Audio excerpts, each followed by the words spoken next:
गहराने लगा था। एक सुंदर नौजवान मोहित लकड़ियों का गट्ठर उठाए जंगल के रास्ते तेजी से भाग रहा था। उसके चेहरे पर साफ डर झलक रहा था। मुझे बहुत देर हो गई है, मुझे जल्दी पहुंचना होगा, वरना गांव के बाकी लोगों की तरह मैं भी गायब हो जाऊंगा। हे भगवान, बस सूरज ढलने से पहले घर पहुंचा देना। तभी अचानक उसके सामने एक बेहद सुंदर लड़की आकर खड़ी हो जाती है। उसकी बड़ी बड़ी आंखें गहरे हरे रंग की थी, जो जुगनू की तरह चमक रही थी। कितनी सुंदर, इतनी हसीन आंखें तो मैंने आज तक कभी नहीं देखी। तुम कौन हो? क्या मेरी आंखें सच में इतनी सुंदर है? अगर इन्हें करीब से देखना चाहते हो तो आओ मेरे पीछे। सुरभि मुड़कर हंसते हुए जंगल की गहराइयों की तरफ चलने लगती है। उसकी हंसी में कोई जादुई खिंचाव था। मोहित अपनी सुध बुध खो देता है और लकड़ियों का गट्ठर वहीं जमीन पर पटक कर उसके पीछे भागने लगता है। रुको, तुम इतनी जल्दी कहाँ जा रही हो? मुझे तुमसे बात करनी है, रुको। मोहित सुरभि का पीछा करते हुए घने पेड़ों के पीछे ओझल हो जाता है। कुछ पल सन्नाटा रहता है और फिर अचानक मोहित की आवाज पूरे जंगल में गूंज उठती है। नहीं, मुझे जाने दो। चीख के थमते ही जंगल में फिर से वही खामोशी छा जाती है। अगली सुबह होते ही ये खबर पूरे गांव में आग की तरह फैल जाती है।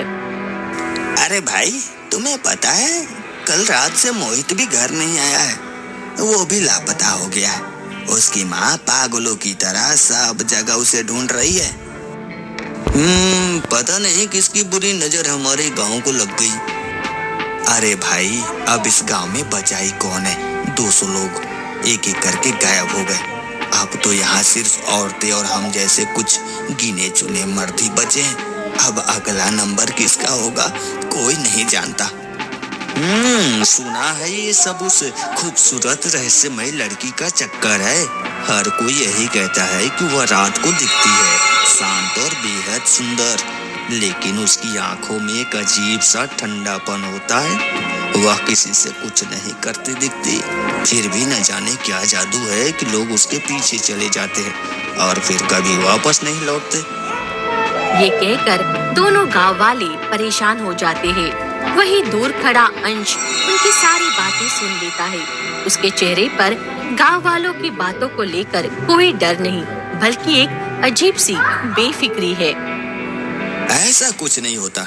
पता नहीं गांव वाले आखिर क्या ही कह रहे हैं। एक लड़की के पीछे जाकर लोग गायब हो रहे हैं। अंधविश्वास है सब। मुझे क्या, मुझे तो जंगल से लकड़ियां काटने जाना है। मेरी माँ की दवा के लिए पैसों का इंतजाम जो करना है। अंश बेखौफ होकर घने जंगलों की तरफ चला जाता है और लकड़ियां काटने लगता है। तभी अचानक सन्नाटे को चीरती हुई किसी के पैरों की घुंघरुओं की झन झन आवाज सुनाई देती है। अरे, इतने घने जंगल में यह घुंघरू की आवाज कहाँ से आई है? नहीं, मुझे इस आवाज के पीछे नहीं जाना। मुझे अपनी माँ के इलाज के लिए लकड़ियाँ बेचनी है। अंश उस आवाज को अनसुना कर लकड़ियाँ लेकर घर लौट आता है। अगली सुबह वह फिर जंगल पहुँचता है तो वो रहस्यमय आवाज फिर गूंजती है। इस बार अंश की उत्सुकता उसके डर पर भारी पड़ जाती है। ये क्या? कल भी यही आवाज थी और आज भी। आखिर यह आवाज आ कहाँ से रही है? चलो आज देख ही लेता हूँ। अंश आवाज का पीछा करते हुए तालाब के किनारे पहुँचता है। वहाँ सुरभि नाम की एक बेहद खूबसूरत देहाती लड़की थी। उसकी सुंदरता देखकर अंश के कदम वहीं थम जाते हैं। तो दिखने में तो बहुत खूबसूरत हो, पर इतने घने और खतरनाक जंगल में अकेली क्या कर रही हो? मैं तुम्हें कुछ नहीं बता सकती, पर लगता है तुम्हें मेरी खूबसूरती भा गई है, तभी तो तुम यहाँ तक खींचे चले आए हो। मेरे साथ चलो अंश, मैं तुम्हारे साथ अपना बाकी जीवन बिताना चाहती हूँ। नहीं, मुझे माफ कर दो। मेरी एक बूढ़ी और बीमार माँ है, मुझ पर उनकी जिम्मेदारी है। मैं अभी इन शादी विवाह के चक्करों में नहीं पड़ना चाहता। मुझे जाना होगा। रुको, तुम ऐसे नहीं जा सकते। मैं इतनी खूबसूरत हूँ, आज तक जिसे भी लड़के ने मुझे देखा है, उसने मुझे कभी ठुकराया नहीं। वे सब सम्मोहित होकर मेरे पीछे चले आए। तुम्हें भी मेरे साथ चलना ही होगा। नहीं, कुछ भी हो जाए मैं अपनी माँ को अकेला छोड़कर कहीं नहीं जा सकता।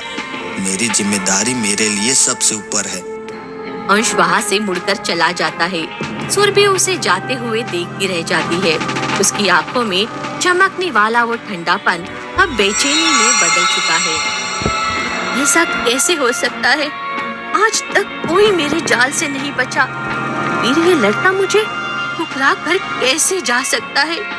अगर मैंने इसे अपने वश में नहीं किया तो मेरी वो बरसों पुरानी इच्छा कभी पूरी नहीं होगी।